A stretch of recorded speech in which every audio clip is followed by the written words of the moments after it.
Salam sejahtera dan salam Malaysia Madani. Anda bersama saya Muhajir Nasami, Berita Pagi.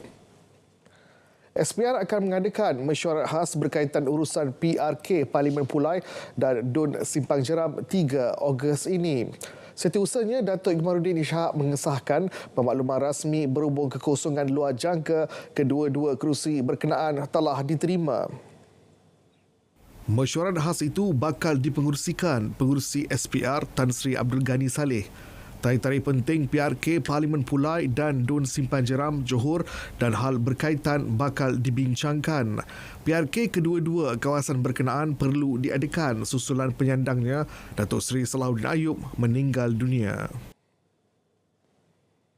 Kejadian tanah mendap berlaku di kilometer 66.2 lebuh raya Kuala Lumpur Karak arah timur dan barat berhampiran Plaza Tol Bentong. Ia mengakibatkan laluan di lokasi berkenaan terhalang. Pihak konsesi Anir Berhad dalam kenyataan menasihatkan pengguna yang ingin ke Kuala Lumpur dari Kuantan diminta keluar di persimpangan Bentong Timur dan masuk semula di persimpangan Bentong Barat. Manakala pengguna dari Kuala Lumpur yang ingin ke Kuantan akan dilencongkan ke persimpangan Central Spine Road CSR. Pengguna dari Kuala Lumpur yang bertujuan ke Gua Musang perlu keluar di persimpangan Bentong Barat dan masuk semula melalui persimpangan CSR Bentong. Punca kejadian masih dalam siasatan dan pengguna dinasihat menggunakan laluan alternatif. Kabinet bersetuju secara prinsip agar Akta Hasutan 1948 Akta 15 disemak sewajarnya. Ia bagi memastikan perundangan itu diguna hanya untuk melindungi institusi raja-raja daripada sebarang provokasi. Menteri di Jabatan Perdana Menteri, Undang-Undang dan Reformasi Institut, Datuk Seri Azalina Osman Said memaklumkan perkara itu telah dibentang ke pengetahuan Kabinet hasil dialog perundangan 3R pada 21 Julai lalu. Aspek lain berkaitan provokasi yang melibatkan agama dan bangsa akan diteliti termasuk pengubalan perundangan baru jika perlu. Sehubungan itu, bahagian hal ehwal undang-undang, Jabatan Perdana Menteri bakal mengambil langkah sewajarnya dalam menyemak secara terperinci akta berkenaan. Ia bagi memastikan cadangan pindaan yang bakal dicadangkan bertujuan melindungi institusi raja-raja secara holistik. Pemantauan berterusan akan dilakukan Melaka bagi membendung kumpulan hajaran sesat SIHAK yang termasuk kerjasama dengan Interpol. Tapi viral baru-baru viral video, tapi sebenarnya itu cerita lama, dia keluar balik lah. Kerana tindakan awal kita dah buat, 2 bulan lepas dah buat. Dah buat tangkapan semua. Dan juga dah minta bantuan daripada Interpol untuk menesan dia punya pengasas, founder dia yang berada di luar negara. Jadi dia tarik pengikut-pengikut dia untuk pergi sekali ke sana. Dia tahu dekat sini susah, maknanya susah untuk membuat aktiviti. Jadi dia cuba buat dekat luar negara pula. Jawatankuasa Muzakarah Majlis Kebangsaan bagi Hal Ehwal Agama Islam sebelum ini memutuskan ajaran dan fahaman SIHAK sebagai sesat dan menyeleweng. Mana-mana pihak menyebarkan ajaran itu boleh dikenakan tindakan mengikut enakmen kesalahan jenayah syariah negeri-negeri. Dana dianggar bernilai 7.94 juta ringgit dirampas hasil 7 serbuan Jabatan Siasatan Jenayah Narkotik Bukit Aman, Ibu Pejabat Polis Kontingen Selangor dan Bahagian Siasatan Jenayah Narkotik Daerah Subang Jaya. Serbuan pada 17 hingga 21 Julai itu dilakukan di sekitar Seri Kembangan, Kota Damansara, Putra Heights, Jinjang dan Rawang. Ketua Polis Selangor Datuk Husin Omar Han berkata 6 lelaki berbangsa India, 5 lelaki dan 5 wanita berbangsa Cina dipercayai terlibat dengan aktiviti pengedaran dadah turut ditahan.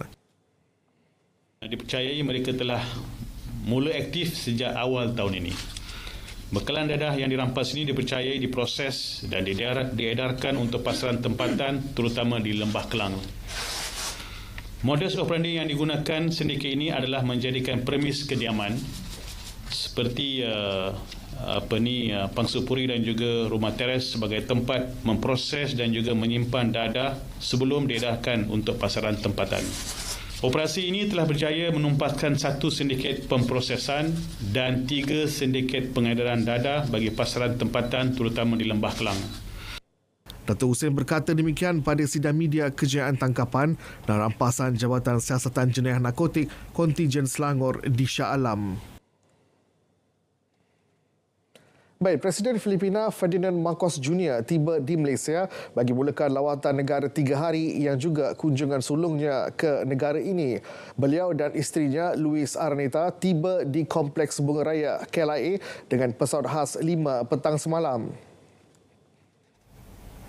Ketibaan beliau disambut Menteri Perpaduan Negara Datuk Aaron Agu Dagang dan Duta Besar Malaysia ke Filipina Datuk Abdul Malik Melvin Castellano Anthony. Presiden Marcos akan diberi sambutan negara oleh Yang di-Pertuan Agong Al-Sultan Abdullah Riyatuddin Al-Mustafa Billah Shah di Istana Negara hari ini dan diraih dalam Majlis Santapan Negara.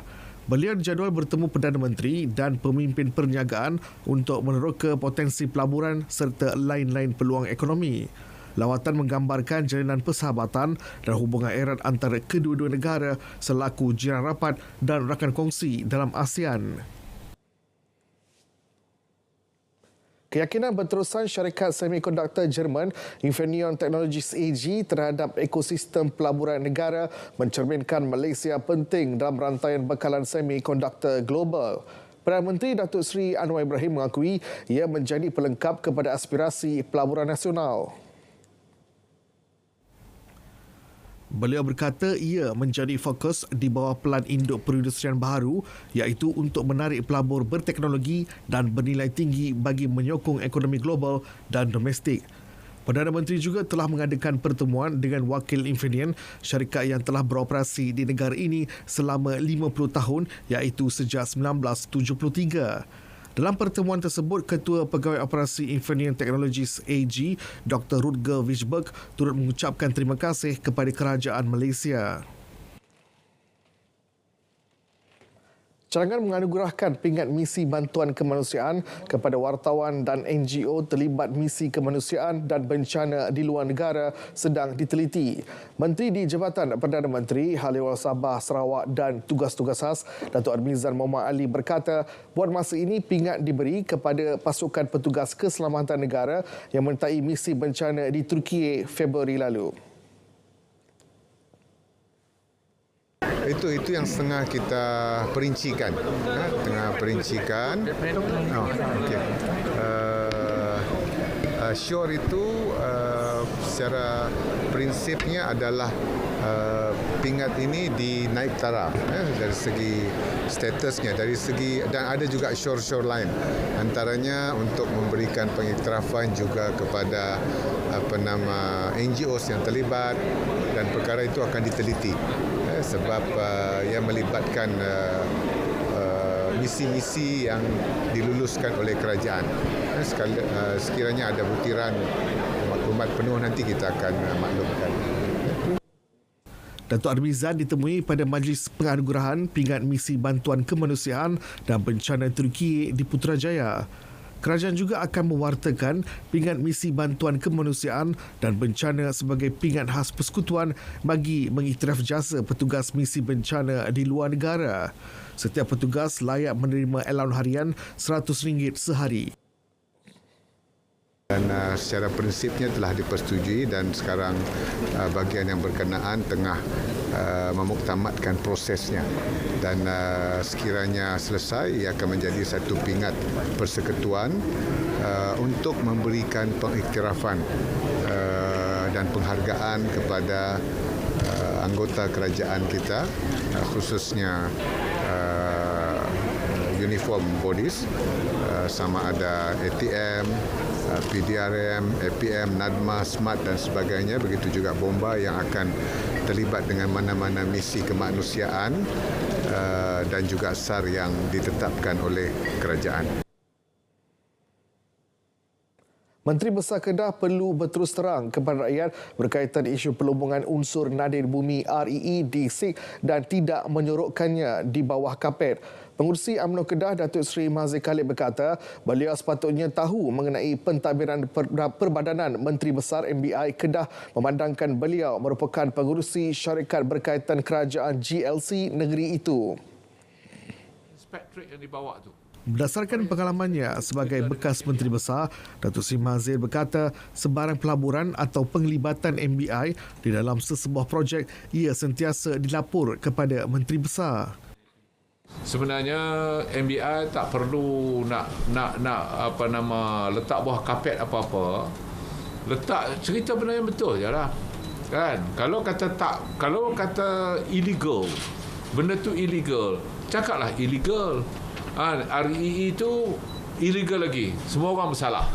Ataupun kalau tak illegal, dah sah dah, cakap je kata REE itu sah sebenarnya. Semua perjalanannya sah. Dan termasuklah inspectorate, foreign inspectorate yang dibawa tu. Foreign inspectorate tu dikerja dengan MBI. Beliau berkata demikian pada sidang media selepas mempengerusikan mesyuarat Majlis Kepimpinan Perpaduan Negeri di Alustar. Barisan Nasional BN Terengganu mengemukakan manifesto menawarkan 5 teras utama untuk rakyat di negeri itu. Pengurusinya Datuk Seri Dr. Ahmad Said berkata ia merangkumi kebajikan dan sosial, pendidikan dan agama, infrastruktur, ekonomi serta orang muda dan belia. Sebab itu saya minta anak muda berlapang dada, bukan untuk mereka masa dekat, tapi masa lapang mereka, supaya kita nak jadikan peluang pekerjaan yang lebih baik untuk mereka, kemudian lebih baik pada mereka. Kita tak mahu dia beri, kita kata kita tak mahu dia berikan, kita beri jaring, kita beri umpan, kita beri kain, bagaimana untuk ngain, bagaimana untuk muka dan sebagainya. Ini masa depan mereka. Manifesto BN Terengganu yang mengangkat tema perpaduan demi kestabilan dan kemakmuran dilancarkan di Kuala Terengganu.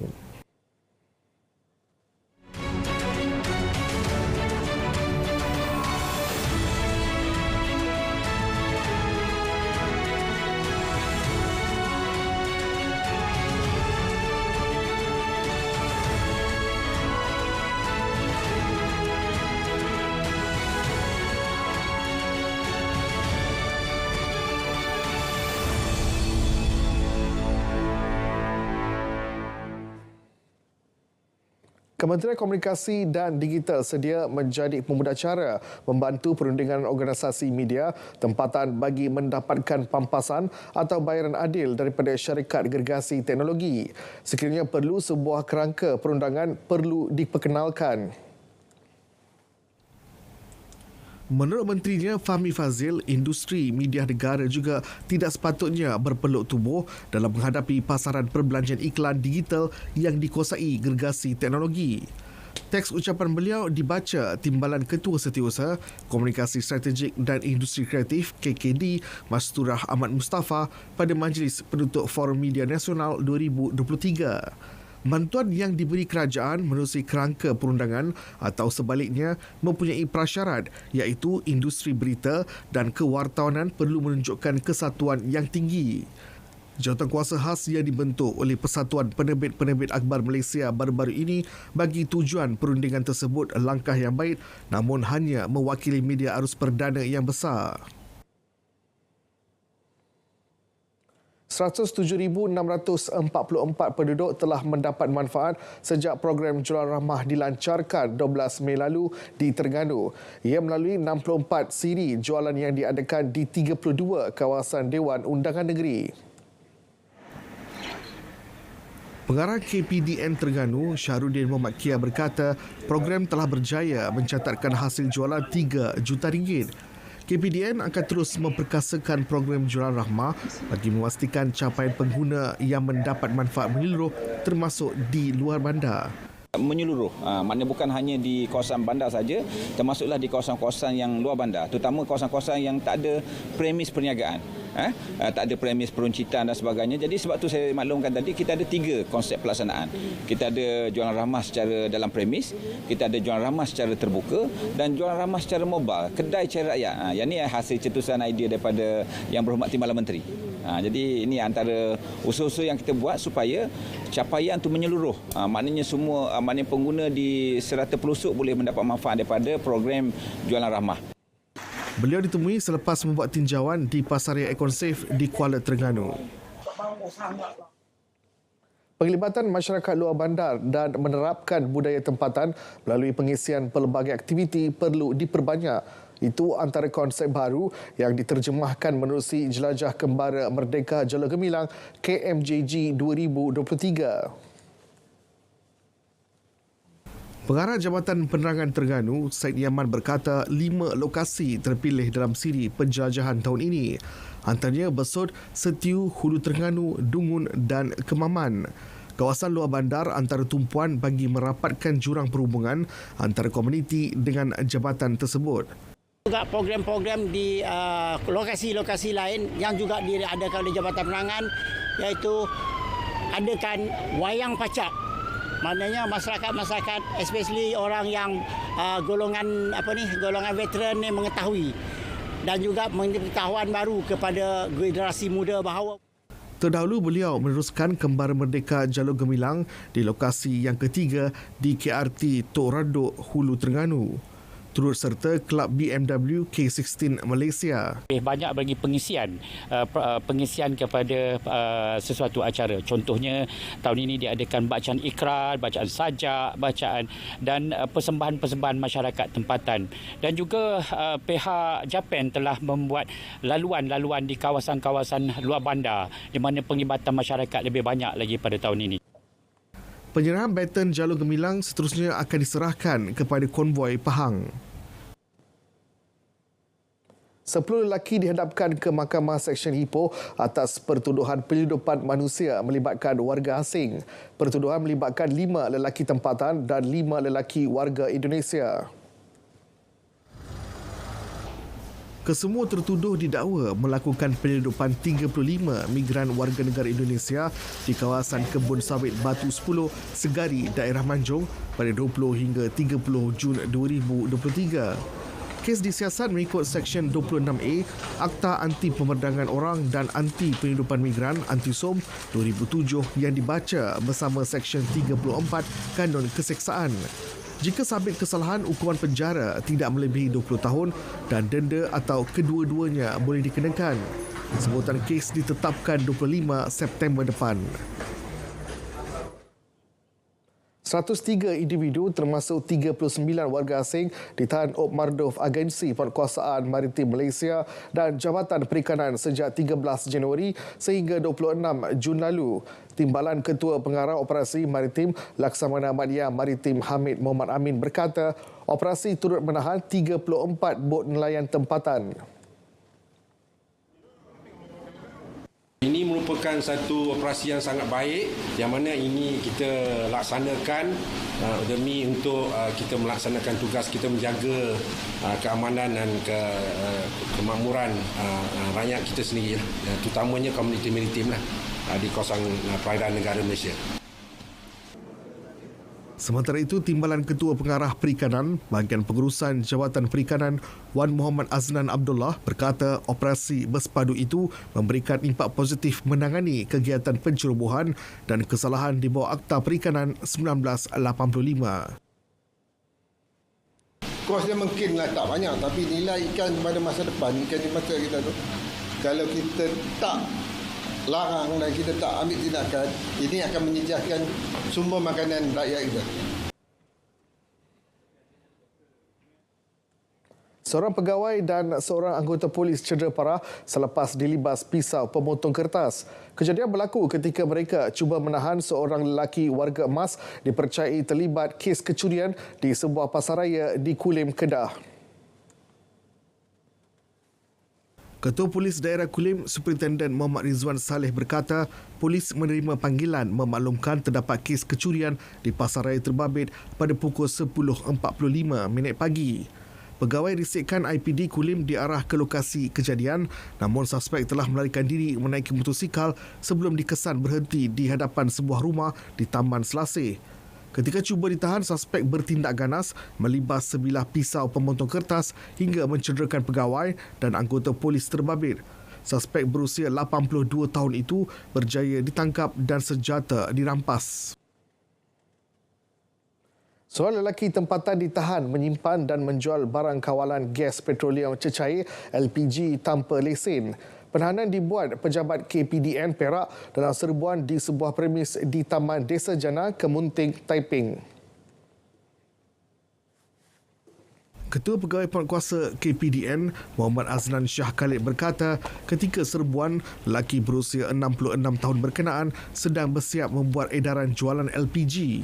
Siasatan awal mendapati lelaki terbabit mengaku menjalankan perniagaan LPG dengan menghantarnya ke rumah pelanggan di sekitar taman perumahan berkenaan.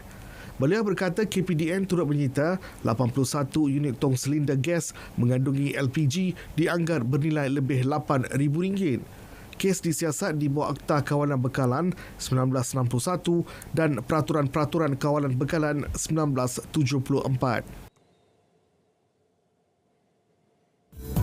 Rangkuman berita utama.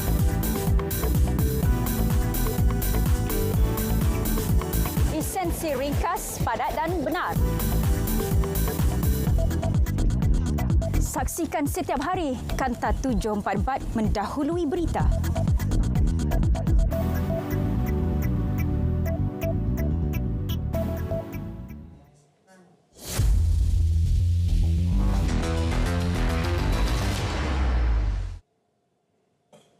Baik, kita ke segmen sukan. Majlis Sukan Negara MSN dan Persekutuan Renang Malaysia bersetuju melantik pengarah teknikal, pengurus prestasi tinggi dan ketua jurulatih dalam masa terdekat. Ia sebagai usaha meningkatkan kembali prestasi skuad terjun negara. Menurut pengarah bahagian atlet MSN, Jeffrey Ngadirin, pihaknya mempunyai beberapa calon termasuk dari luar negara bagi mengisi jawatan tersebut. Jelasnya, pengarah teknikal akan memainkan peranan meneliti kesemua program secara keseluruhan. Sementara itu, pengurus prestasi tinggi pula menumpukan kepada pembangunan manakala ketua jurulatih berperanan melatih skuad elit. Prestasi keseluruhan skuad terjun negara pada kejohanan akuatik dunia 2023 di Fukuoka, Jepun baru-baru ini dianggap mengecewakan oleh MSN. Setiausaha Kehormat Persekutuan Renang Negara Andy Lau dilapor akan mengadakan postmortem dalam masa terdekat bagi mengenal pasti punca prestasi kurang memberangsangkan atlet terjun negara di Fukuoka. Bekas pemain negara Nik Safwan Ismadi Nekman kembali dilantik sebagai Ketua Jurulatih Pasukan Rugby Lelaki 7 Sebelah Kebangsaan 2023. Perkara tersebut diumumkan oleh Kesatuan Rugby Malaysia KRM. Kenyataan KRN menyebut Nik Safwan dijangka memulakan hikmatnya untuk persiapan skuad Bunga Raya 7 Sebelah menghadapi Sukan Asia Hangzhou, China 2022. Badan induk tersebut turut memaklumkan pemilihan Nik Safwan dibuat selepas mesyuarat Esko KRN bersama bahagian kejurulatihan dan prestasi tinggi. Nik Safwan mempunyai pengalaman luas sebagai jurulatih di peringkat kelab dan kebangsaan serta mempunyai sijil kelayakan yang diiktiraf oleh Badan Induk Rugby Dunia dan Majlis Sukan Negara MSN. Antara kejayaan yang pernah diraih beliau sebagai jurulatih ialah membawa pulang pingat perak Sukan C 2015, pingat gangsa Sukan C 2017 dan 2019. Ini pula berita kejohanan golf terbuka amatur wanita. Pemenang pingat Sukan C 2023, Eng Jing Suen berjaya menamatkan aksi pusingan pertama kejohanan dalam kelompok 3 terbaik. Dalam aksi tersebut, Jing Nguyen mencatatkan par selepas melakukan 72 pukulan. Beliau berkongsi kedudukan pendahulu dengan dua pemain dari Singapura, Ines Eng dan Sing Tong Chen selepas berkongsi catatan sama. Dalam pada itu, pemain golf kelahiran Sabah, Chelin Chong berjaya merapatkan jurang dengan kelompok pendahului selepas mencatat 73 pukulan 1 di atas par. Sementara itu, pemenang pingat gangsa Sukan C, Fong Ziyu berada di tempat kelima. Beralih ke sukan antarabangsa, bekas pemain tengah Bayern Munich, Marcel Sabitzer besar menjadi milik Borussia Dortmund menerusi kontrak perjanjian selama 4 tahun. Sabiza menandatangani kontrak sehingga Jun 2027 selepas selesai ujian perubatan. Dilaporkan jumlah perpindahan pemain itu bernilai 19 juta euro. Musim lepas, Kapten Austria itu dipinjamkan ke klub Liga Perdana Inggeris Manchester United pada Februari. Ketika ini, Sabiza sudah beraksi 185 perlawanan Bundesliga dan 32 perlawanan Liga Juara-Juara.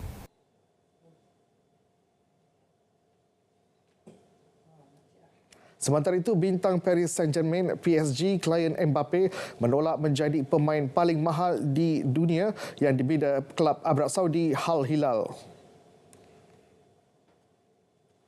Media tempatan melaporkan PSG membuka rundingan bersama Al Hilal dengan menawarkan nilai perpindahan bernilai 300 juta euro. Al Hilal membuat tawaran rasmi menerusi surat, namun perpindahan terbabit hanya boleh dilakukan dengan persetujuan Mbappe. Bagaimanapun, pemain itu tidak pernah menyatakan minat untuk berpindah ke Liga Arab Saudi yang semakin berkembang. Ketika ini, Mbappe mempunyai baki setahun dalam kontraknya bersama PSG.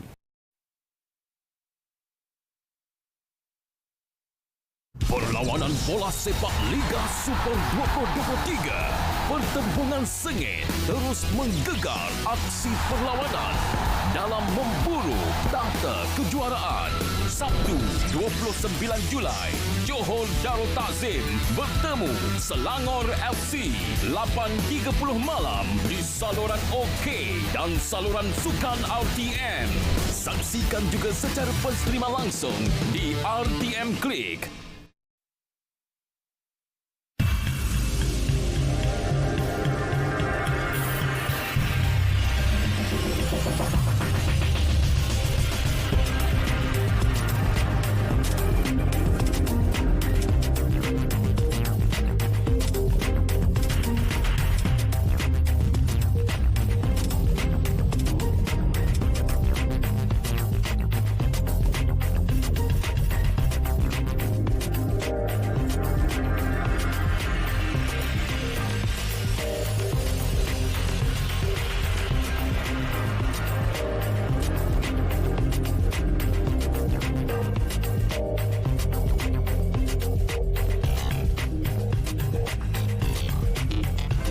Bagaimana mengundi?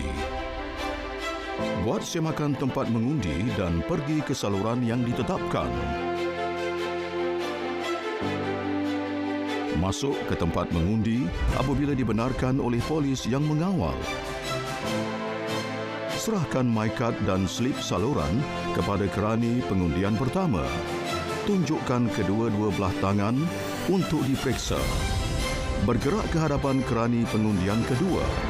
Celupkan jari telunjuk kiri ke dalam botol dakwat pilihan raya. Dapatkan kertas undi daripada kerani pengundian ketiga. Tandakan pangkah pada ruang kosong bersebelahan nama dan simbol calon pada kertas undi. Masukkan kertas undi yang telah ditanda ke dalam peti undi. Keluar segera dari tempat mengundi setelah selesai. Laksanakan tanggungjawab anda. Baik, berita pagi berakhir di sini. Terus setia bersama berita RTM untuk perkembangan sahih sepanjang masa. Malaysia Madani, tekad perpaduan penuhi harapan.